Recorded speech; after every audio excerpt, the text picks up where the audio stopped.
लोगों से कहना चाहता हूं, कम make in India.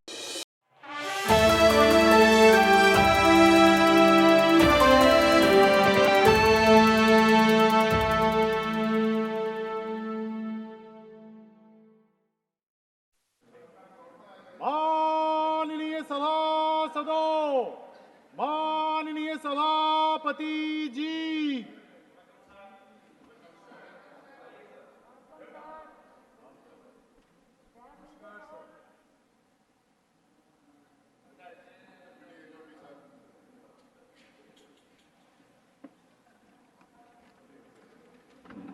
Shri Sudhanshu Trivedi to resume. महोदय, जैसा कि मैं उस विषय में बता रहा था कि इस कालखंड में जब राष्ट्रपति महोदय ने अपने भाषण में कहा कि भविष्य में भारत विश्व का नेतृत्व करेगा और 21वीं सदी भारत की होगी, तो वहीं इस देश में कुछ ऐसे भी लोग थे जिनके दिमाग में गुलामी की मानसिकता अभी भी ऐसी पैबस थी कि वो अपना हर स्रोत बाहर से ढूंढते थे। जो कोई कहता था कि पश्चिम वाले अरब से आए, उत्तर वाले यूरोप से आए, पूरब वाले चीन से आए और दक्षिण वाले अफ्रीका से आए, तो मैं सिर्फ ये बता रहा था, इन तीनों जगहों का सिर्फ एक एक उदाहरण बताता हूं कि भारत का इन पे इन्फ्लुएंस था या इनका इन्फ्लुएंस भारत पे था। जो मैंने बताया कि अरब के लिए अरब के तमाम हिस्टोरियन, जिसमें इब्न असीर, इब्न अल खल्दूम ने लिखा है अजीदुल इल्मीन इल बिलादुल हिंद, ये अरबिक का वर्ड है जिसका मतलब होता है कि हिंद यानी भारत से cool bridge of knowledge and wisdom आती। वो भारत को मानते थे कि हमने ज्ञान यहां से सीखा है और ये कहते हम वहां से आए। यूरोप वालों के लिए बताना चाहता हूं, Sanskrit is the mother of all European language. हमने नहीं कहा, एक यूरोपियन विलियम जोन्स ने कहा, जो एक अंग्रेज था और कलकत्ता हाई कोर्ट का जज था।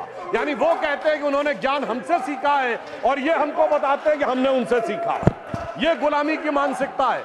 और मैं बताना चाहता हूं हमारे विरोधियों को चाइना के बारे में एक फैक्ट है जो शायद हमारे बहुत से लोगों को ना पता हो।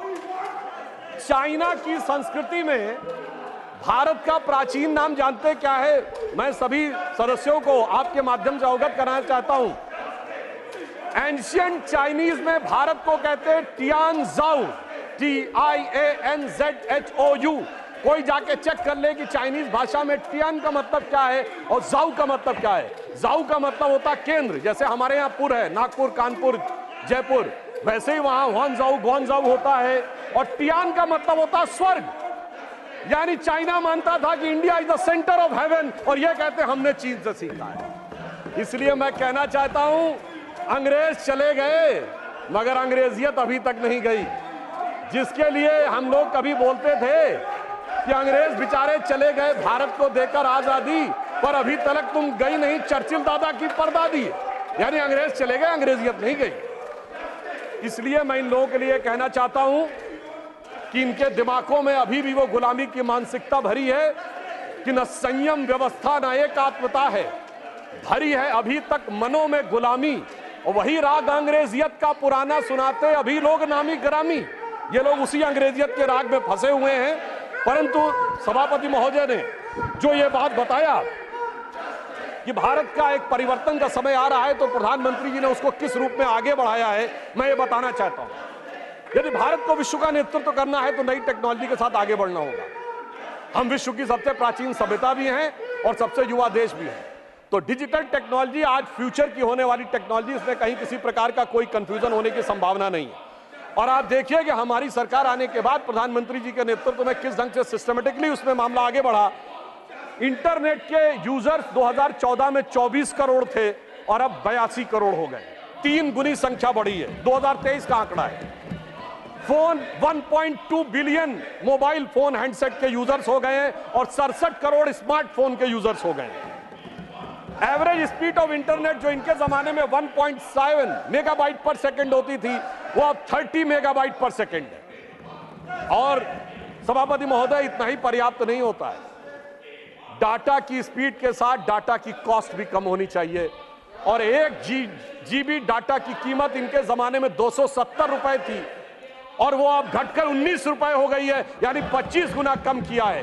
ये जरूरी था कि भारत को अगर डिजिटल ट्रांसफॉर्मेशन में आगे बढ़ना है, और तब हम जाके डिजिटल ट्रांसफॉर्मेशन में 46% वर्ल्ड के हिस्से के साथ आगे बढ़ रहे हैं। और इसीलिए मोबाइल फोन के प्रोडक्शन में भी हमने लंबी छलांग मारी है। 2014 में मोबाइल हैंडसेट बनाने की केवल 2 फैक्ट्रियां थी, आज 200 से अधिक फैक्ट्रियां हैं, और 4,10,000 करोड़ रुपए के मोबाइल हैंडसेट आज मैन्युफैक्चर हो रहे हैं, और जो भारत में मैन्युफैक्चर होने वाले 100% भारत में कंज्यूम भी हो रहे हैं। इनोवेशन इंडेक्स में भारत 78वें स्थान से 40वें स्थान पर पहुंच गया है, और पेटेंट जो 2014 में 4,000 थे, आज 41,000 पेटेंट हो गए। और महोदय, मैं ये बताना चाहता हूं, जब हम टेक्नोलॉजी में आगे बढ़ रहे हैं तो विश्व में भी हम किस रूप से हमारी स्वीकार्यता आगे बढ़ रही है। आज सक्षम विदेश नीति के द्वारा प्रधानमंत्री जी के नेतृत्व में, और यहां विदेश मंत्री जी स्वयं बैठे हुए हैं, भारत उस मुकाम तक पहुंचा है कि रशिया कहता है India is our traditional ally, और अमेरिका कहता है India is our strategic ally. और यह बात सिर्फ बयानों तक सीमित नहीं है। रशिया से हमने S-400 एंटी मिसाइल सिस्टम लिया है जो रूस ने किसी को नहीं दिया, और अमेरिका से हमने प्रीडेटर ड्रोन लिए हैं जो नाटो के बाहर उसने किसी को नहीं दिए। आप सोचिए यह सक्षम विदेश नीति क्या संभव है कि रूस और अमेरिका दोनों अपने सबसे सक्षम हथियार भारत को देने के लिए तैयार हो। और मैं एक वाकया बताना चाहता हूं, हमारे विरोधी विदेश नीति को हमारी डोमेस्टिक पॉलिटिक्स के चश्मे से देखते रहते हैं, और उसमें देश का नुकसान होता रहता था। कोई इजराइल जाता था तो फिलिस्तीन नहीं जाता था, फिलिस्तीन से बात करेगा तो इजराइल से बात नहीं करेगा। पर मैं एक घटना बताना चाहता हूं, माननीय प्रधानमंत्री महोदय जब फिलिस्तीन जा रहे थे तो वो जॉर्डन में रुके, और जॉर्डन के शाह ने कहा कि वो उनके पर्सनल हेलीकॉप्टर में उनको भेजेंगे पैलेस्टीन। उल्लेखनीय बात यह है कि जॉर्डन के शाह हुसैन प्रोफेट मोहम्मद की डायरेक्ट डिसेंडेंसी में है, एक ही परिवार है जो प्रोफेट मोहम्मद की डायरेक्ट डिसेंडेंसी में है। और आप सोचिए, जॉर्डन का प्लेन था, हेलीकॉप्टर जा रहा था पैलेस्टीन, और उसको एस्कॉर्ट कर रहे थे इजराइल के फाइटर्स। आप सोचिए, इजराइल और फिलिस्तीन कभी किसी एक देश के साथ अगर एक रूप में कभी हुए हो तो वो प्रधानमंत्री श्री नरेंद्र मोदी जी के नेतृत्व में। तो डिजिटल ट्रांसफॉर्मेशन हो या डिप्लोमेटिक ट्रांसफॉर्मेशन, दोनों में भारत एक नए सिरे से, एक नए स्वरूप में आगे बढ़ता हुआ आगे दिखाई पड़ रहा है। परंतु अफसोस की बात यह है कि हमारे जो विरोधी हैं वो इस विषय के लेकर जिस प्रकार का वातावरण इन चुनावों के दौरान दिखा, उसमें भी एक विदेश का संबंध दिखा। सभापति महोदय, मैं आपसे कहना चाहता हूं, भारत का यह चुनाव भारत के इतिहास का इकलौता चुनाव था जब विदेश में बैठे हुए किसी धन कुबेर ने यह कहा हो कि वो $1 बिलियन खर्च करेगा मोदी जी की सरकार को हटाने के लिए। यह चुनाव भारत के इतिहास का इकलौता चुनाव था जब चुनाव भारत में हो रहा था, और कांग्रेस के नेता आर्टिकल विदेश के अखबारों में लिख रहे थे। शशि थरूर जी ने बांग्लादेश के अखबार डेली स्टार में आर्टिकल लिखा, मोदी हैज टू गो। अरे भाई, विदेश के अखबार में क्यों लिख रहे हो मोदी हैज टू गो? और उसके बाद भी, और ये इतिहास का पहला चुनाव था जब पाकिस्तान के एक मंत्री स्तर के व्यक्ति ने कांग्रेस और राहुल गांधी जी की भूरी भूरी प्रशंसा ही नहीं की। उनका वर्ड था फवाद चौधरी का कि बीजेपी हटनी चाहिए, मोदी जाना चाहिए, उसके बाद जो मर्जी हो कर लेंगे, यानी इन वर्बेटम वही था जो था। अरे क्यों नहीं आपने बोला कि आप कौन होते हैं हमारे बारे में बोलने वाले? मैं याद दिलाना चाहता हूं, जब डॉक्टर मनमोहन सिंह प्रधानमंत्री थे और श्री नरेंद्र मोदी जी मुख्यमंत्री थे, और उस समय पाकिस्तान के तत्कालीन प्रधानमंत्री नवाज शरीफ जी ने मनमोहन सिंह जी के बारे में आपत्तिजनक बात बोली थी, तो उस समय नरेंद्र मोदी जी ने दहाड़ कर कहा था, कौन होता है पाकिस्तान का व्यक्ति 120 करोड़ देशों के हमारे प्रधानमंत्री के बारे में बोलने वाला? मगर अफसोस, आपके मुंह से एक शब्द नहीं निकला। इसलिए मैं कह रहा हूं, भारत का ये बदलाव, एक बड़ा बदलाव हो रहा है। और मगर इन चुनावों ने एक निष्कर्ष और दिया है सभापति महोदय, एक निष्कर्ष और दिया है कि कांग्रेस पार्टी को आज बड़ी उत्साह नजर आ रहा है कि वो उभर कर सामने आ गए। मगर महोदय, एक बात ध्यान देने योग्य है इस चुनाव में कि जहां हमारा और कांग्रेस का मुकाबला था, वहां तो कांग्रेस कुछ नहीं कर पाई, अपने सहयोगियों के कंधे पे चढ़ के बहुत कुछ प्राप्त किया है। उत्तर प्रदेश में आज समाजवादी पार्टी और कांग्रेस एक साथ आए हैं, तो मैं सिर्फ इतना कहना चाहूंगा कि ये लोग जिस वोट बैंक के चक्कर में साथ साथ आए हैं वो एक के लिए बड़ा चिंता का सबब बनने वाला है। महोदय, ये कुछ हिंदी फिल्मों की पुरानी स्टोरी की तरह है कि पुराना आशिक लौट के आ रहा है।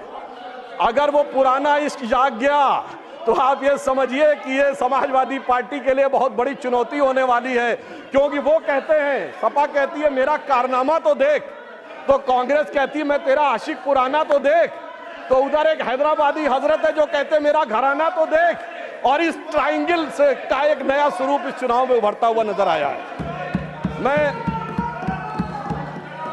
एक विषय और कहना चाहूंगा, इस चुनाव में चुनावी प्रक्रिया को लेकर जिस प्रकार के आक्षेप आरोप लगाए गए, आज मैं अपेक्षा करूंगा कि कांग्रेस पार्टी के वरिष्ठ नेता इस बात के लिए माफी मांगे कि उन्होंने विदेश की धरती पर जा कहा था कि democracy in India has finished.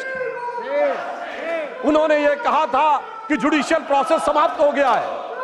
अब उसी डेमोक्रेसी के चलते हुए आपकी अनेक सरकारें बनी हैं और आप अपने को हार के भी जीत की बात कह रहे हैं। इसका अर्थ यह हो गया बहुत स्पष्ट रूप से कि अपने राजनीतिक नफे नुकसान के तराजू पर तौलकर आप देश की गरिमा को गिराने का प्रयास भविष्य में न करें।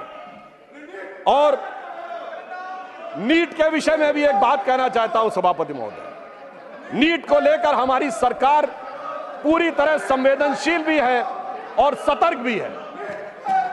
हमारे शिक्षा मंत्री जी ने कहा किसी एक भी बच्चे के साथ अन्याय नहीं होने देंगे, मगर मैं इनसे पूछना चाहता हूं, जब एनटीए के चीफ को हटा दिया गया, जांच कॉन्स्टिट्यूट हो गई, मामला सर्वोच्च न्यायालय में विचाराधीन है, तो ये क्या अपने को सर्वोच्च न्यायालय के विजडम से ऊपर समझते हैं?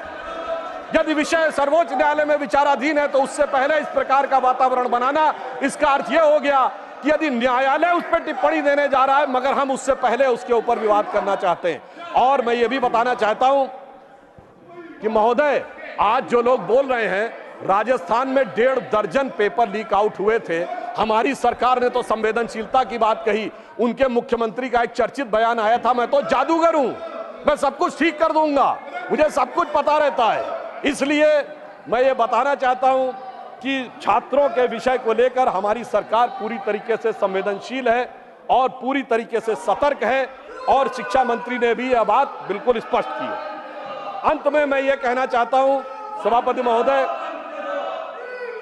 कि राष्ट्रपति महोदया ने यह बताया कि हमारी सरकार ने क्या काम किए और अमृतकाल में आगे क्या काम करने जा रहे हैं। उन्होंने यह शब्द प्रयोग किया था अपने अभिभाषण के अंतिम चरण में कि 25 वर्ष का यह अमृतकाल है, यह भारत का वो आधार बनाएगा जो आने वाले 1000 वर्ष तक भारत के भविष्य का निर्धारण करेगा। इसका अर्थ क्या हुआ कि हमारा 10 साल का परफॉर्मेंस है, 25 साल का प्रोग्राम है और 1000 साल की दृष्टि है, और हम 10,000 साल पुराने भारत से भी प्रेरणा लेते हैं। यानी हमारी सोच चुनाव मूलक नहीं है, सभ्यता मूलक है। Our vision is not electoral, it is civilisational. इसीलिए हम 1000 साल आगे के भारत के भी सोचते हैं। इनको कोई फर्क नहीं पड़ता 20 साल बाद क्या होगा, 25 साल बाद क्या होगा, पर हम 1000 साल आगे के भारत के बारे में सोचते हैं, 25 साल के आगे के भारत के बारे में योजना बनाते हैं और हजारों साल पहले के भारत से प्रेरणा लेते हैं। और इसलिए मैं ये कहना चाहूंगा कि हमारे विरोधी चाहे जो भी कर लें, मगर सभापति महोदय, जो हमारी राष्ट्रपति महोदया ने कहा था कि सब लोग आए, मैं इनसे अनुरोध करूंगा, आइए, साथ में मिलिए, साथ में विचार करिए और उसके बाद एक साथ देश के विकास के लिए आगे बढ़िए। अभी जो आपको प्राप्त हुआ है इसको मंजिल समझिए नहीं, अभी हम सबको मिलकर देश के लिए बहुत आगे चलना है।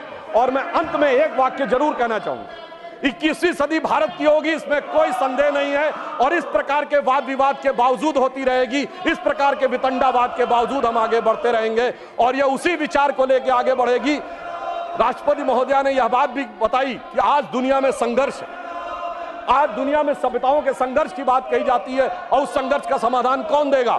सिर्फ भारत से, जहां पर कि सभ्यताओं के समन्वय का आधार बनता है। और उस सभ्यताओं के समन्वय का आधार भारतीय संस्कृति, और हमारे हिंदू धर्म की वह अवधारणा ही बनेगी जिससे लड़ने का संकल्प आप लेते हैं। इसलिए 21वीं सदी का भारत आगे बढ़कर उठने जा रहा है। We are all set to rise, not to dominate the world but to motivate the world. हम विश्व को दबाने के लिए नहीं, विश्व के बंधु बनने के लिए आगे बढ़ रहे हैं और उस विचार से आगे बढ़ रहे हैं जो हजारों वर्षों की हमारी प्रेरणा है। तो श्रद्धेय अटल बिहारी वाजपेयी जी की वह प्रसिद्ध पंक्ति, हिंदू तनमन हिंदू जीवन रग रग हिंदू मेरा परिचय, के आखिरी छंद को कहकर अपना विषय समाप्त करूंगा, जो ये बताएगा कि भारत किस रूप में विश्व के आगे बढ़ने वाला है। कि होकर स्वतंत्र मैंने कब चाहा मैं कर लूं जग को गुलाम। हमने किसी को परेशान नहीं किया। होकर स्वतंत्र मैंने कब चाहा मैं कर लूं जग को गुलाम, मैंने तो सदा सिखाया है करना अपने मन को गुलाम। गोपाल राम के नामों पर कब मैंने अत्याचार किया, कब दुनिया को हिंदू करने घर घर में नरसंहार किया। कोई बतलाए काबुल में जाकर कितनी मस्जिद तोड़ी। भूभाग नहीं शत शत मानव के हृदय जीतने का निश्चय, हिंदू तनमन हिंदू जीवन रग रग हिंदू मेरा परिचय। इसलिए अंत में एक और कहता हूं, इसलिए आश्वस्त रहिए, आप चाहें या न चाहें, अरुण गगन पर महाप्रगति का अब ये मंगल गान उठा, करवट बदला अंगड़ाई ली सोया हिंदुस्तान उठा। धन्यवाद। मिस